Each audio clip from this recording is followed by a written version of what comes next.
In this video, I'm going to show you how to copy a table in Quickbase. To begin, first log into your Quickbase account.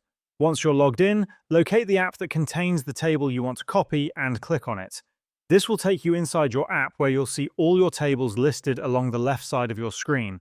As you can see here, I have 4 tables. If I click on any of them and wait a moment, it will display all the data within that table. Now, if I click on the 3 lines next to the table's name, you'll notice there isn't any option to directly copy or duplicate the table. To perform a copy, click on App Settings at the upper left-hand side of your screen.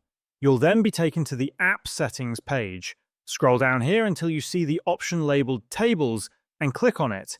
This section will display all the tables you have in this app.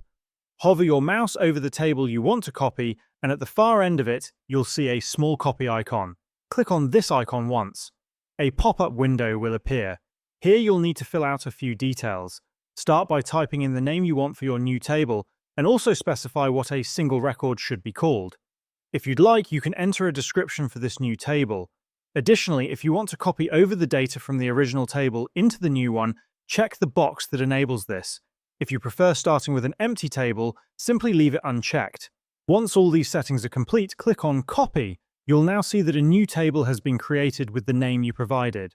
In my case, since I didn't check the box to include data, the table is empty. If you're ready to start adding data, click on the plus icon located at the upper right-hand side of your screen. From here, you can begin populating your new table, and that's exactly how you can copy a table in Quickbase.